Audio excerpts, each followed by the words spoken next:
given up hardly any goals in the first half. We've had really good starts to games. That bodes well for us to be successful at the tournament in the first game and throughout the tournament.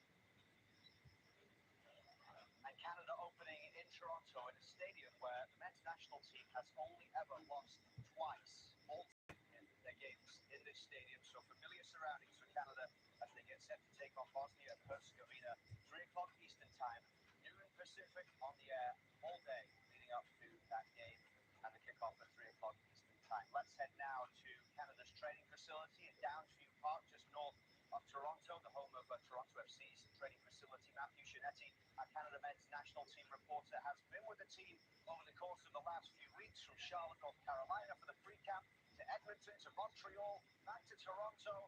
Matthew, welcome in here today. What's been going on there? Presumably training has just about to start, I understand, and then a press conference later on today. What's the news on Moise Bombito for start?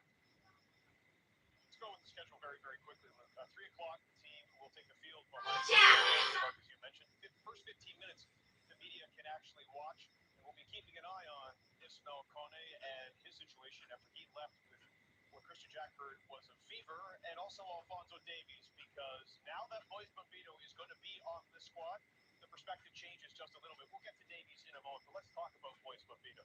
It was just a few days ago that, well, Jesse Marsh told me he was going to give Moise Bombito every single opportunity to make this team, and he did. Over the last 3 days, Bombito has been working with the team's medical and training staff.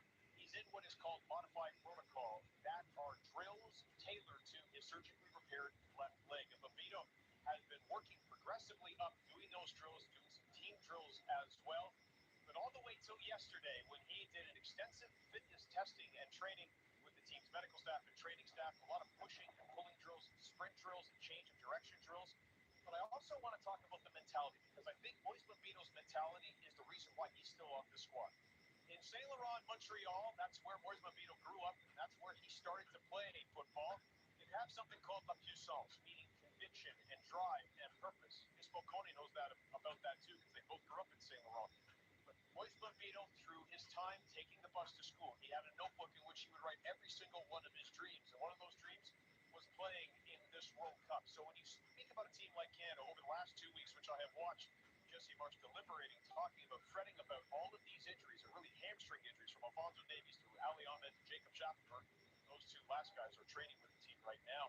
To have a win like Moise Bombito, and to see, as the team did, they watched Moise Bombito put that work in for Jesse Marsh ahead of a first game, which is going to be so much about mentality with all the pressure of the country and the world on him.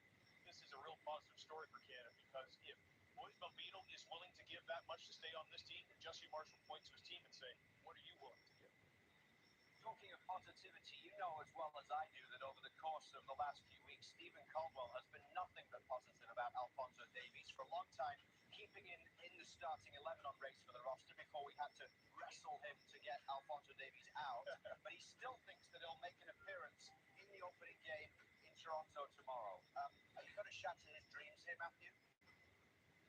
He's in right now what's called return to play protocol, and the only thing I have seen Alphonso Davies do, whether it's the 15 minutes that we're allowed to watch or you've seen a few open training sessions, is just a lot of jogging and a lot of isometric work on that left hamstring. He's been working intensely with members of the training staff. They actually have extra physio here that's going to depart once the team gets to Vancouver.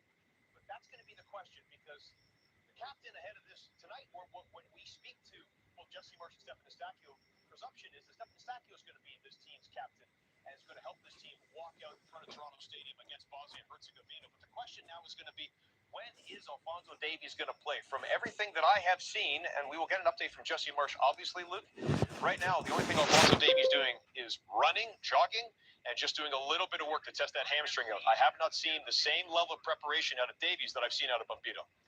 Thanks, Matthew. Matthew Shinetti, our Canada men's national team reporter, with the team ahead of their training session this afternoon. Let's talk goalkeepers now. We've done that a lot over the course of the last 12 months, but we actually have a real one here. An actual expert real goalkeeper. We don't need to talk about goalkeepers. We talk enough about goalkeepers, honestly. I think we know that, yeah. One of the things... This is why he doesn't understand it. That's the thing. Exactly.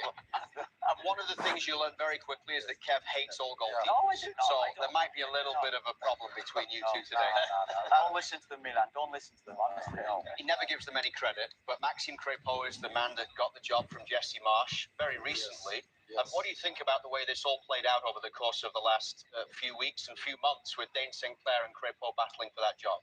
First of all, I'm very happy that Max got the number one spot because he really deserves it.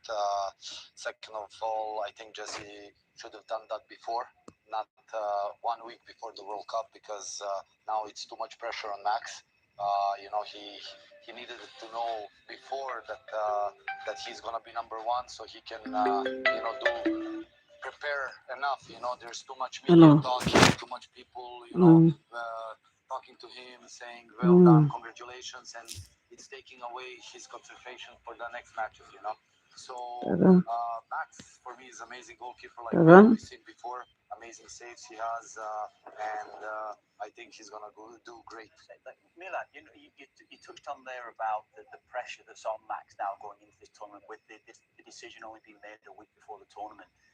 I felt, and I said it maybe continuously, that I felt that the decision should have been made 3, 4, even 6 months ago. How does that affect the mentality of a goalkeeper when you're going into a tournament and even around just being the number one and being the guy?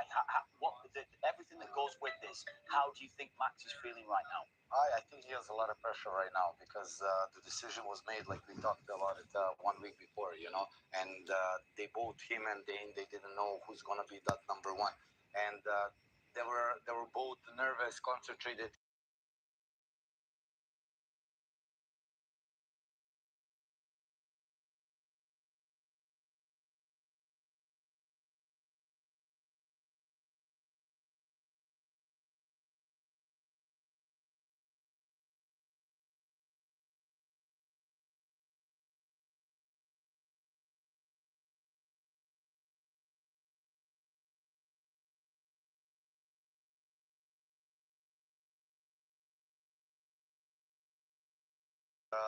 I just hope Canada. He's one of the best players. Right, We want to see Max from Copa America. That's right. Right choice, Milan. You think he's the best of the two? I think he's the number one goalkeeper right now in Canada. Yeah, that's my opinion. I love Dane too. Dane is amazing goalkeeper too. He did the last year. He was one of the best goalkeepers in MLS. He moved to Miami, a big club and everything. But Max, knowing him, working him, both.